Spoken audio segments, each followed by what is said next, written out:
शून्यवादी पाश्चात्य देशतारिणे जय श्री कृष्ण चैतन्य प्रभु नित्यानंद श्री अद्वैत गदाधर श्रीवासादि गौर भक्तवृंद हरे Krishna Krishna Krishna Hare Hare Hare Ram Ram Ram Hare Hare Hare Krishna Krishna Krishna Hare Hare Hare Ram Ram Ram Hare Hare Hare Krishna Krishna Krishna Hare Hare Hare Ram Ram Ram Hare Hare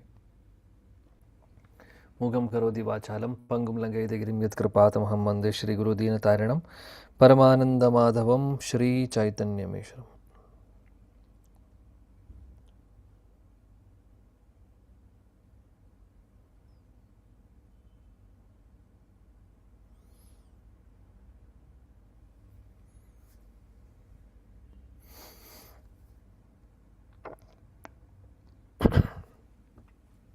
Hare Krishna.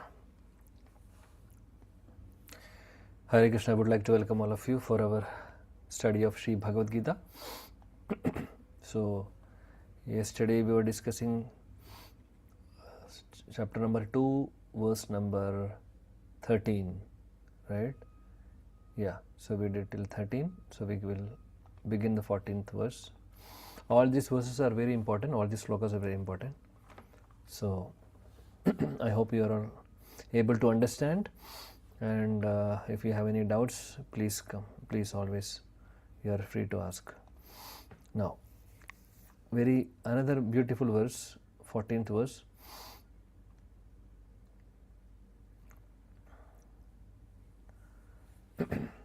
I request all of you to read purports. I hope all of you are reading the purport. I'm not asking you strictly, but I'm strictly telling, please read. Please read the purports, not in the class either. I mean, you can all read before the class, or maybe later also. So we are maybe maximum taking one or two slokas, depending upon the discussion. I mean, depending upon the subject matter. So definitely you will have time before also. I mean, in the sense, now I'm saying that throughout the week, or or maybe you can read in advance, and also you can read afterwards also. So why I'm saying that we need this initially. Once the tattvas are going inside, once the points are going inside, then it will be easy for you. So initially it's like we are trying to walk, like in the sense the babies will walk, they will try to walk, and sometimes they will fall down and again walk, they will try their best to walk, right? So after some time they will become expert. So what will happen, the more we read, the more we hear, what will happen is that then any tattvas, any philosophy, any difficult, we may say that it's a difficult section or whatever, when it comes, we will be getting an idea actually what exactly is the Shastra says. Also, what Prabhupada wants to convey to us through his purports, what is his mood. So we will understand that. The more we read, the more we hear. So this is very important. So then even without preparation, you can, if somebody is asking you to, giving a verse to you, and Bhagavad Gita, by the way, Bhagavad Gita, they are giving and telling, can you take this verse? Can you take a small short class or whatever, Can you just explain this verse and purport? It will be easy for us. If we know the tattvas, once we read, we will understand what is, because the more we read, we will become an expert in that. So that's the point. So my request to all of you is that please go through the purports. Very, very important, okay? Very important. We are not discussing reading the purports line by line, otherwise I'm giving you as a homework. So it doesn't mean that since I'm not discussing, because if I'm going to start discussing that, it will take a lot of time, and of course no problem for me, but there should be some homework also. That's the point. So I think now after some time, I think after second chapter or third chapter, I will go with the purport. I will not be following the slides. So I will be following slides for one or two chapters. After that, I will directly read from the Veda base or purports. I mean, the sense even the purport will not read, but at least the important points will discuss. Anyway, So my request to all of you, please read. Now 14th verse. Matra sparshastu kaunteya. Yes, who would like to recite?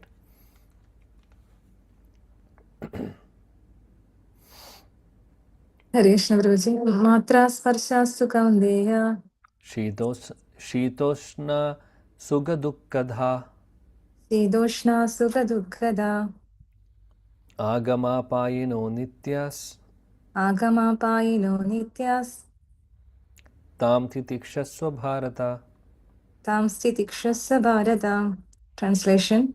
O son of Kunti, the non-permanent appearance of happiness and distress and their disappearance in due course are like the appearance and disappearance of winter and summer seasons.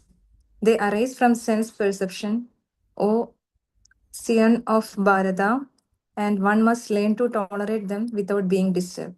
Hare Krishna. Thank you. So here it's a beautiful verse, very important verse. Matra sparshastu kaunteya. So Krishna is telling Arjuna that, oh Kaunteya, is addressing him as Kaunteya.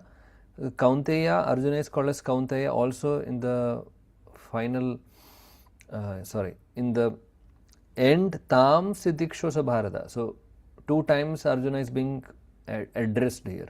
So Arjuna is called as, addressed as Kaunteya. Arjuna is also addressed as Bharata. So in the beginning and end, first line and last line. So why Arjuna is called as Kaunteya and Bharata? It is indicating that the greatness of Arjuna's family heritage. So basically Kaunteya means the son of Kunti. And Bharata so means heritage from the mother's side, and Bharata means the Pandavas' forefathers. There was a great king called Bharat. So in that the descendants, Pandavas are their descendants. So from the father's side and for the mother's side. So this is indicating the greatness of the heritage from the father's side and mother's side. And that there is the why the heritage, or we can say the greatness of the heritage is being, Krishna is being, here explicitly noted, and he is calling. The reason is that the heritage brings responsibility also in the matter of the discharge of the duties. So that's the point.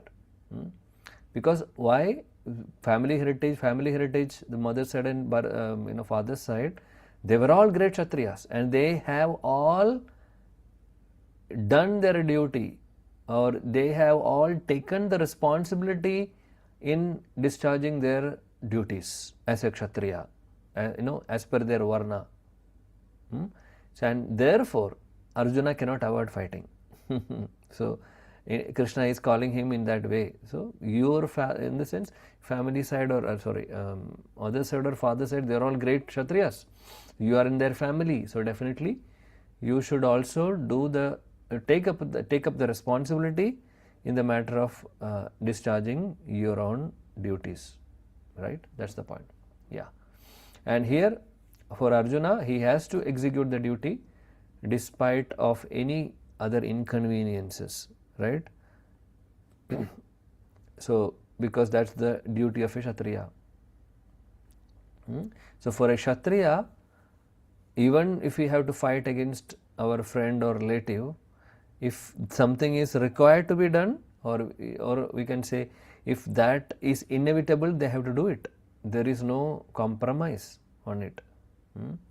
Like I was telling the other day, when Yudhishthira Maharaj was challenged to do the gambling match, Yudhishthira Maharaj was not interested in that. His interest is not the factor. It's not that Yudhishthira Maharaj was waiting, oh Duryodhana, I am very happy that you called me for gambling match, I was waiting for this call. He did not say like that. That was not his interest. But he had to participate. He had to participate in that. The reason is that because it was a challenge from the other Kshatriya. So Kshatriyas, if somebody is challenging, we have to accept that challenge. So that's a part of Kshatriya Dharma. Similarly, fighting also for on the basis of religious principles, on the basis of dharma. If there is a fight being required, or we can say anybody is challenging, then we need to accept that, without whether we would like to do that or no. It doesn't matter actually, whether I can do or I like or you do. It's a dharma, part of dharma. You have to do your duty. So this was very strict. So in the previous yugas, nowadays in Kali Yuga there is no dharma. Nobody is following any dharma. Okay. Anyway, so that's the point from the perspective of the names. Okay, Kaunteya and Bharata. Now, coming to the main theme of this verse. So Krishna is saying here in the second line. So the first line is saying, Matara Sparshas to Kaunteya, O son of Kundi, the senses experiencing the sense objects. Matara Sparshas means the senses, we had discussed yesterday about the senses, right? I hope all of you remember the 10 senses. And there is corresponding sense objects also. Sense objects means the object object which we are seeing or which we are perceiving or through that particular sense is called a sense object. So sense object for the eyes is form, some form. So like that, sense object for the ears is some sound. Sense object for like tongue is taste, or we can say so like that there are different things. There are for each and every senses there is a corresponding sense object. It's easy to say here.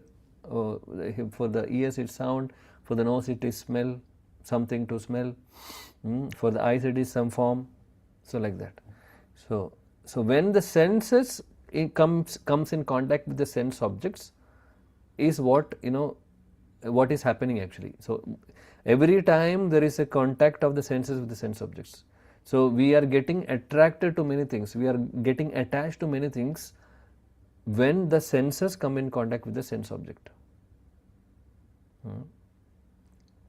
So take any senses, either knowledge acquiring sense or karmendriya, both jnanendriya or karmendriya, both are having the sense is on one side and object of the enjoyment is on the other side. That is sense object basically. So when both of them comes in contact, then there is going to be an attachment. That's how the attachment comes. Okay. So Krishna is saying here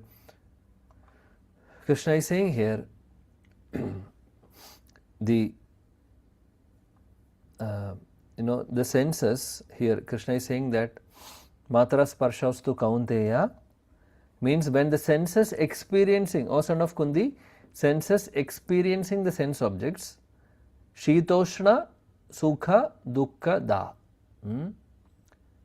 So Shita, what? Shita means cold, Ushna means heat, Sukha means happiness, Dukkha means distress. So Krishna is saying here that, O son of Kunti, senses experiencing the sense object, senses experience the sense objects produce sensations of cold and heat, or winter and summer, or whatever, happiness or distress.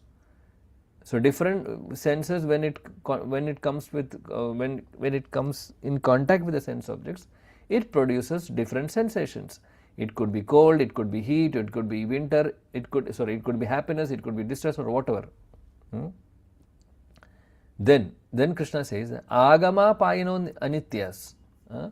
Agama Payino Anityas means their appearance and disappearance, means so Sukha and Dukkha both are dualities. We call it as dualities, means two opposites.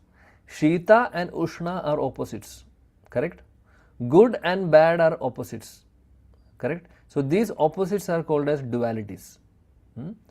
So here Krishna is saying that when the senses experience, or when the senses comes in contact with the sense objects, there is going to be some kind of sensation, or there is going to be some kind of sensation, which will be like either cold or heat, either happiness or distress, or it will be like two opposites, two dualities. And this will be there. Agama paino anityas means, so he says further that their appearance means either the happiness or distress. Happiness can come, happiness will come, and after that, after some time, happiness will go away. So it will appear and it will disappear also. Correct? Also, distress also like that. Distress also will come, after some time distress will go away. Correct? So we are all experiencing the same thing, right? For example, if you are getting a disease, we get the disease, after some time it will go away. It's not going to be permanent. If you are getting a fever, after some time it will disappear. So it will appear and disappear. Similarly, happiness and distress in our life will come and go, like the seasons, like the change of seasons. Like now we are having, the summer is going to start, the winter is already over. So this happens every year, right? After December, there will be, with the winter starts, or by December the winter starts, it goes up to February, or maximum up to March. After that the summer starts. So there is a change of seasons, correct? So change of season, naturally it happens. Similarly, the happiness and distress in our life also comes like that. Sometimes it will appear, sometimes it will disappear. So the point is that it is non-permanent. That's what Krishna is saying. Agama paino anityas. Anitya means, nitya means permanent. Anitya means non-permanent. So the happiness and distress will come and go, just like change of the seasons, which will come and go. So in that dualities, so in these dualities, right, in these opposites, or coming and going, or heat and cold, happiness and distress.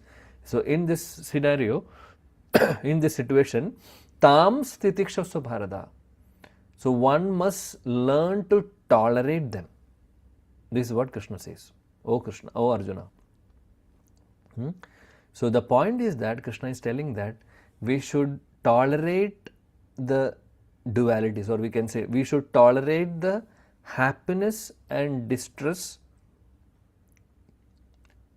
just like change of seasons. Because change of season will happen naturally.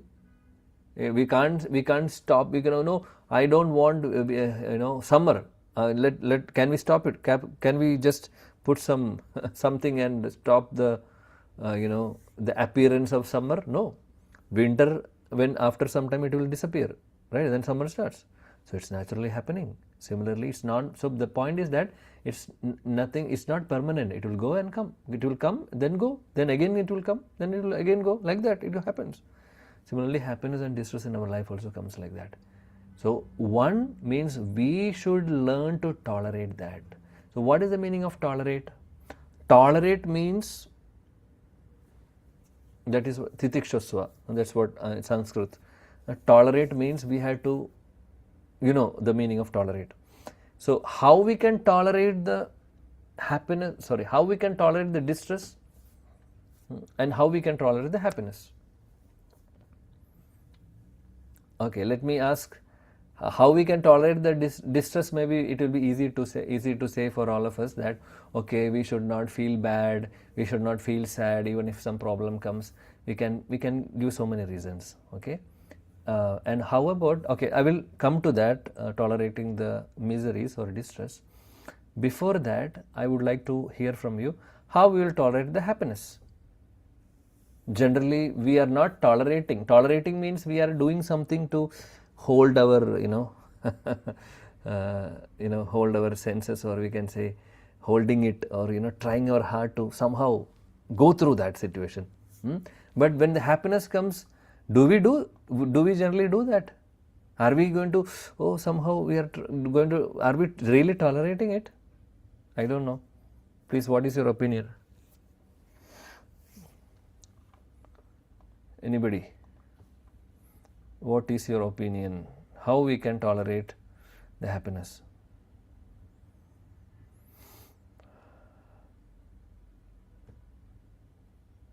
Yes. Anyone? Deepesh Prabhu, you would like to say something? You are not speaking in the class. How we will tolerate the happiness?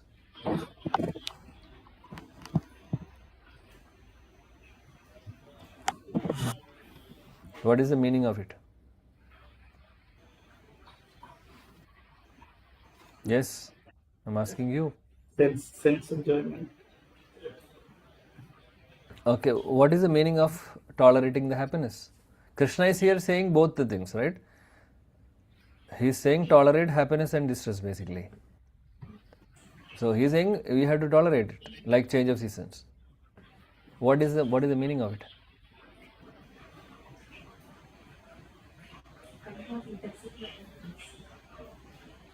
Okay, someone else? Vidya Mataji, you would like to say? Hare Krishna Prabhu, is it audible? Yeah, please go ahead. Okay, basically, my understanding is when we are becoming happy, we should not be overjoyed and we should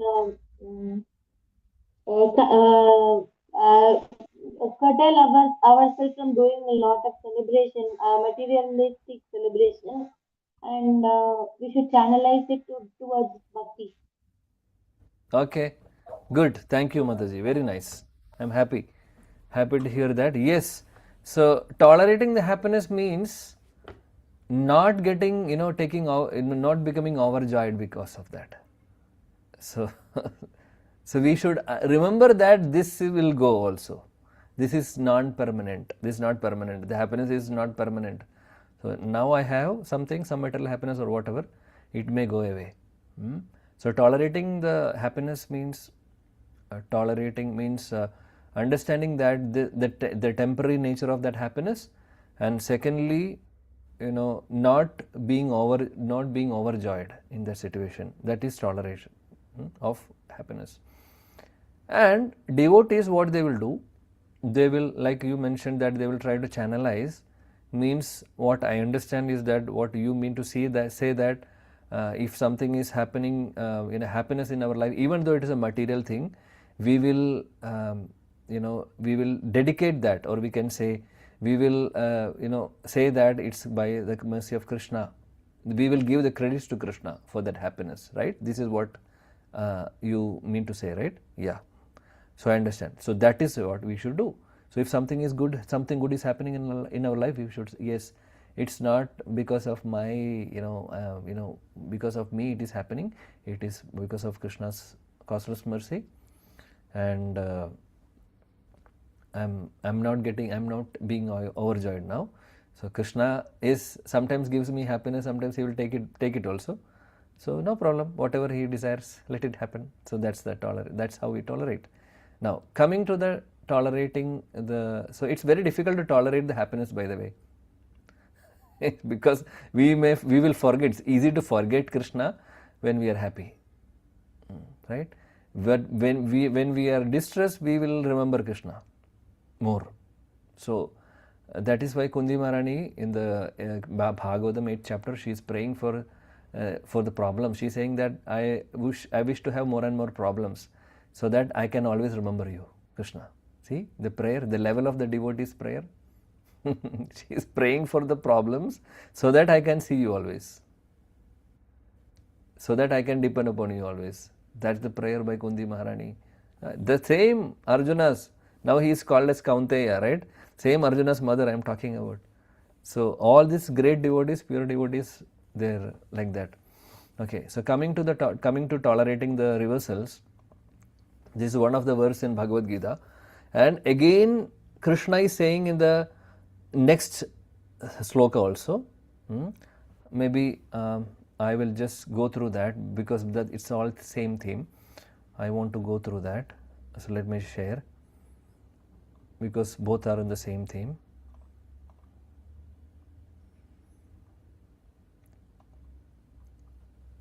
See? Now, yam hina vyadayantyete. Yeah, please recite.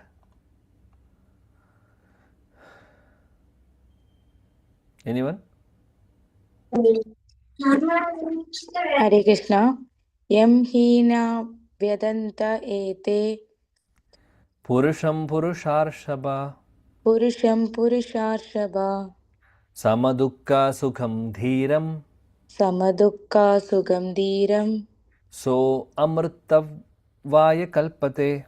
So Amritavaya Kalpate. Yes, thank you. Yeah, please read. Translation: O best among men, Arjuna, the person who is not disturbed by happiness and distress and is steady in both is certainly eligible for liberation. So here, thank you. So here Krishna is saying, this very beautiful verse, both are interrelated. So here saying, Yam hina vyatayantyete purusham purusharsabha. O best among men, Arjuna, a person who is not disturbed and a person who is not disturbed, what he has already said in the previous verse. In the previous sloka he said, Agama Painos Nitya Tam Tidikshosa Bharata. One must learn to tolerate the appearance and disappearance or the non-permanent nature of the happiness and distress. He already said in the previous verse.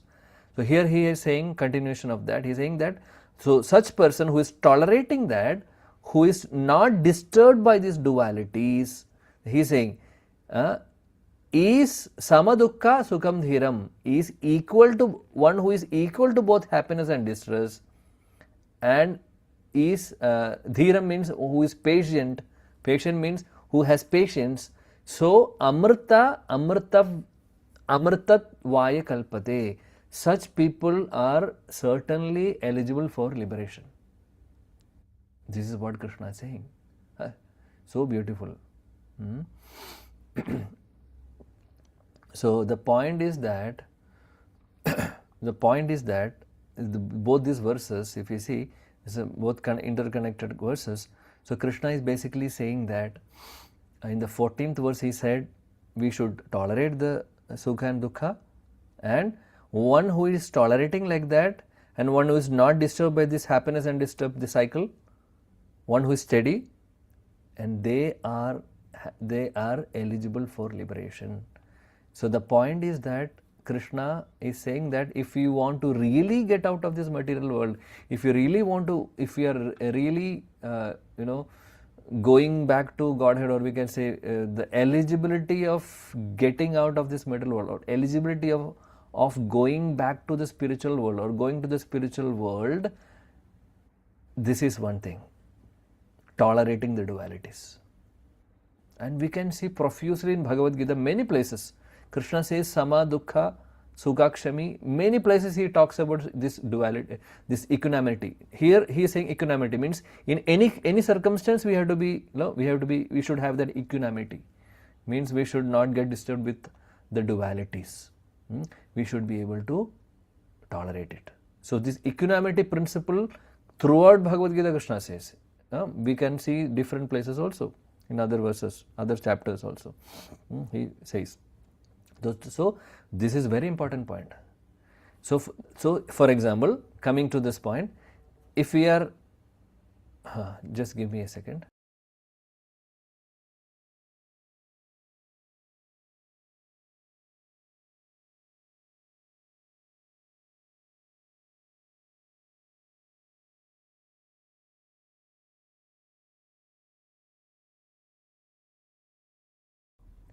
Okay, so the point is that Krishna is saying that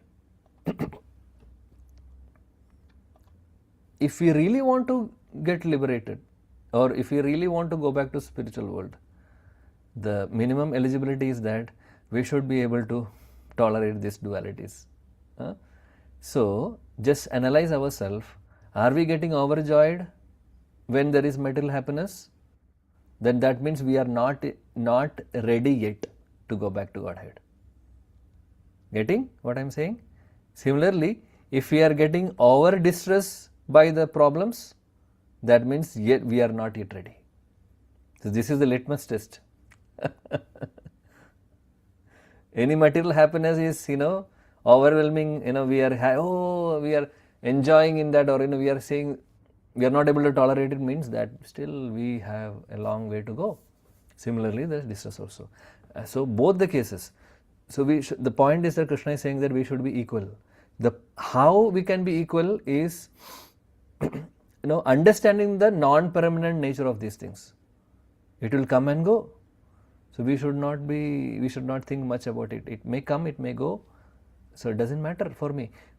For me, the only important point is that yes, I want to progress in bhakti, because that is the only permanent thing. Other things are temporary. It may come and go, just like change of season. Let it come and go. That's okay. That's fine. So that level of mindset or attitude we should develop, or gradually we should come to that position or that situation. Then only we will be able to cross this world. No other way. No other way. So Krishna is teaching us we have to be equal. Now, coming to the point of how we can do this, that's another question, right? So we said, okay, it's easy to say that tolerate in both the cases, either happiness or distress, but how to do it? I am not able to do. We are not able to do it, correct? It's easy to say, but implementation is a problem. Are you feeling, anybody is having a feeling that yes, it's easy to implement, or I am already implementing? Something like that. Anybody has? No, right? So we are struggling, and we will struggle also. So there is a solution, there is a way out, how we can develop this. Okay, this our Bhishma Pitamaha is saying in the Bhagavatam 9th chapter. When we study Bhagavatam also, we will see that therein Bhishma Pitamaha is saying that he is actually when he is in the bed of arrows, his last moments, during that time Yudhishthira Maharaj and Pandavas with Krishna, all of them came there. They came to see Bhishma Pitamaha. So during that time, what is happening is that our Bhishma Pitamaha was very, very happy to see the Pandavas. He started saying that, just give me a second, there is a bell. Hare Krishna.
Sorry for that. Hare Krishna, Krishna Krishna, Hare Hare.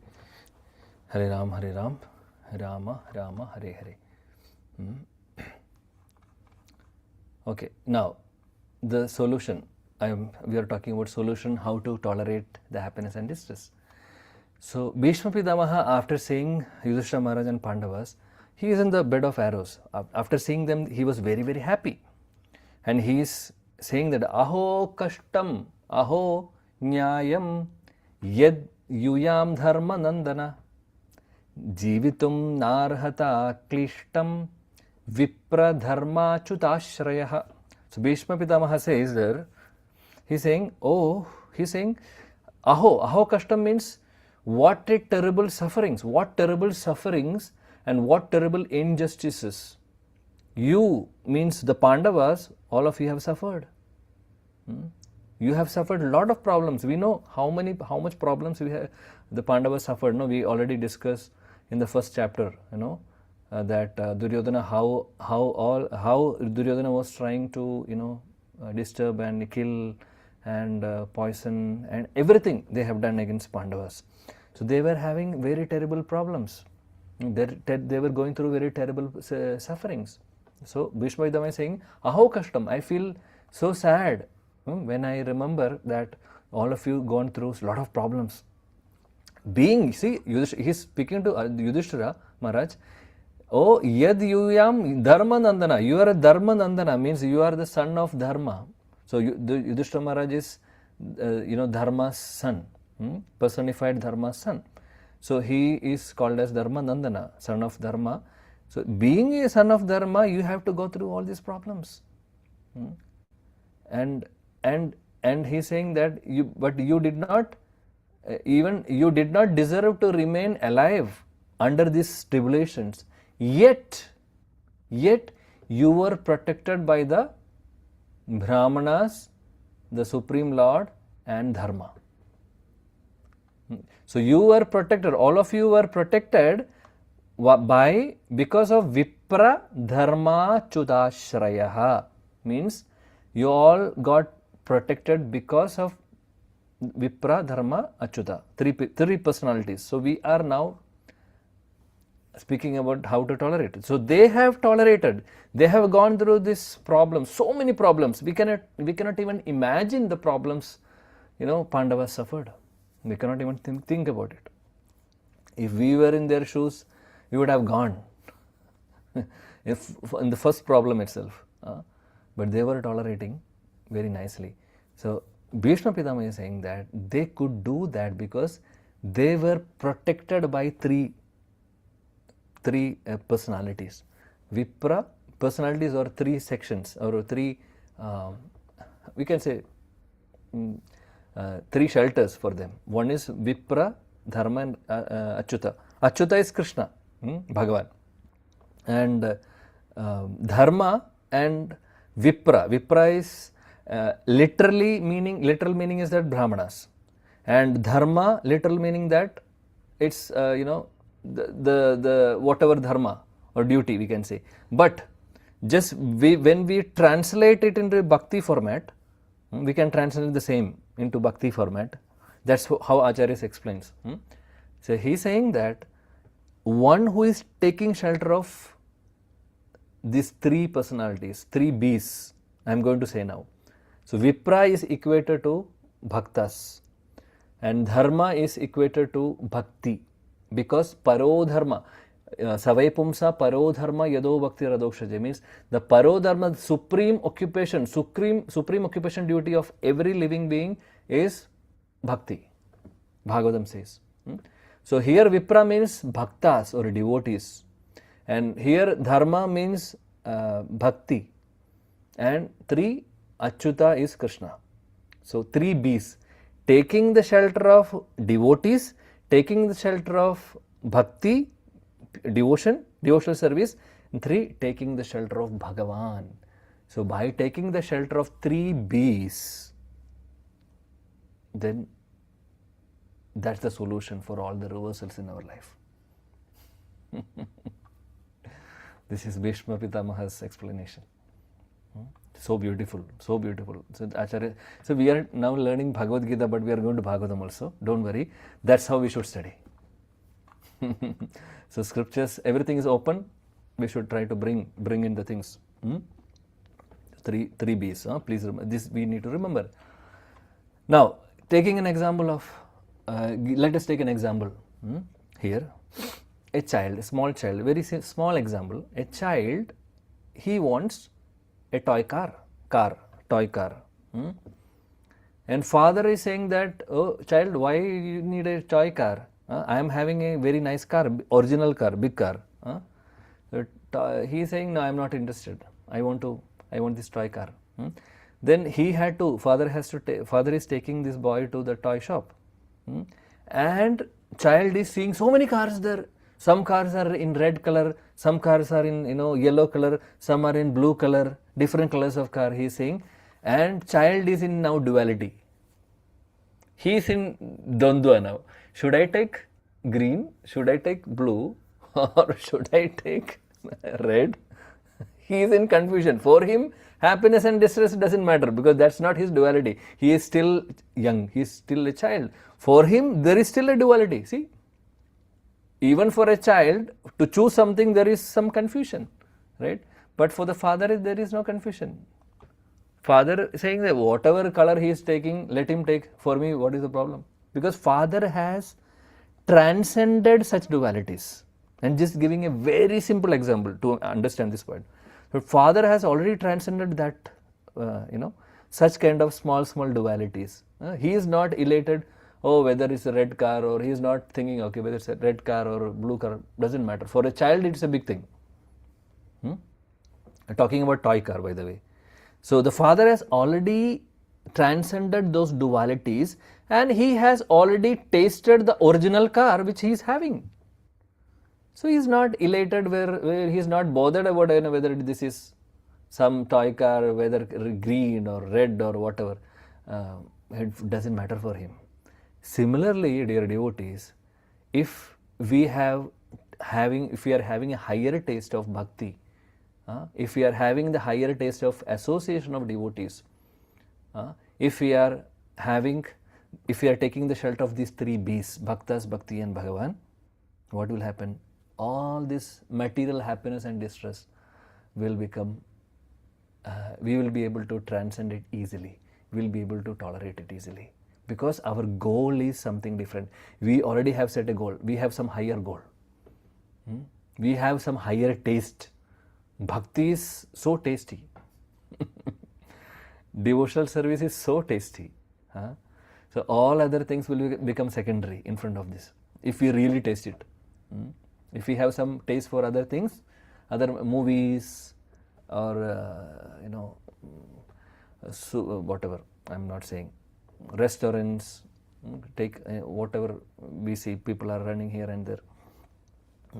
All those tastes will subside if we really take bhakti seriously in our life, or if we take shelter of these three B's. If we really want to go back to Godhead, by the way, it's our choice. It's our choice, because we have to come out of these dualities. That's what Krishna is saying. It's not my statement. Krishna's statement in Bhagavad Gita, verse number 14 and 15 of the second chapter. So now it's the ball is in our court. We have to decide how we can come out of this. But we can come out by taking the shelter of this. Solution is that taking shelter of three B's. Okay. Now, coming to the tolerating the problems, again there is something which we have to remember. Tolerating the dualities. Now we already talked about. With this we will stop. I'm sorry again, taking a little more time, because today nobody's here, they are out, so I got some extra time. Right. So I'm saying that tolerating the happiness we already discussed. Okay. And how we can tolerate the distress is what we have to remember. So tolerating the distress is not easy as we think. So it is mentioned in the Shastras that any reversals come in our life, we have to remember these things. First point is that we should remember that these we can say these reversals are actually because of my past karma. This is happening because of my past reactions or past actions which I have done and the reaction I am getting. So this we should remember, because we have done so many things in our previous lives, or maybe in this life also. So it could be because of my past karma. We can remember that. Brahmaji says in Bhagavatam, 10th canto, Tattenu kambam susamiksha mano bhunjana evatma kritam vibhakam hridvag babubir vridadan namaste jiveta yo mukti padesa dayavak. So Krishna, I'm really sorry, somebody is ringing the bell. I believe I think I need some more time. So this takes a little more time for discussion. So we will continue our discussion tomorrow, the same theme, before we take the next verse. But all of you just hold on for a couple of minutes. I will be back. Please, if you have any questions, we can take. Hare Krishna.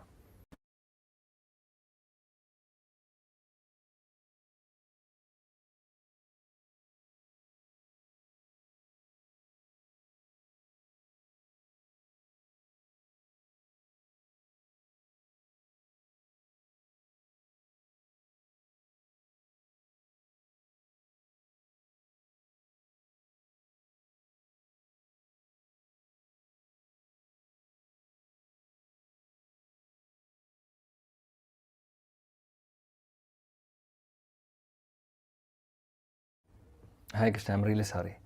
So we'll continue with that discussion tomorrow. So if you have some questions or some reflections, quickly you can share before we go ahead, before we conclude today. Yes.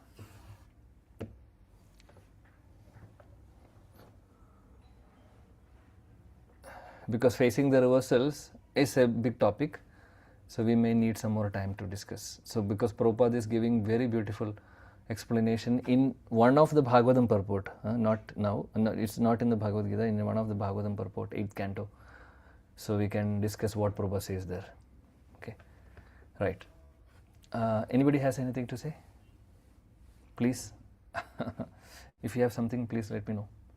Without purports also we are taking a lot of time. Please don't, because these are very, very important sections which we need to really understand. And because it's not theoretically we are understanding, we need practical practical ways of following it also, correct? Then only it will be complete. Just understanding is one thing. Secondly, how to actually internalize it is also very important, right? Okay. Thank you. Yes, anybody has anything to say? Hare Krishna Prabhu, can you just repeat the 3 solution what Vaishnavita was said? You are not there? I was there, Vipra, Dharma and Krishna. It was in the verse it is Vipra, Dharma and Achyuta. So Vipra Dharma Achyuta Ashraya, that's what Bhishma Pitamaha says. But we are translating into the bhakti terms that Vipra is, we are equating to bhaktas, devotees, and Dharma, devotion. Dharma is the Paro Dharma, which is devotion, and Achyuta is Krishna. So B, 3 B's. Bhakta, Bhagavan, and Bhakti. Okay, Prabhu. Thank you, Hare Krishna. Yes, anybody has anything to say?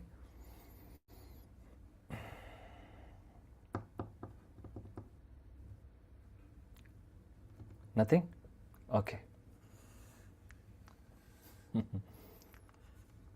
Yes. Vidya Mataji, Harish Prabhu, anything to say? Ram Kumar Prabhu? No. Too heavy?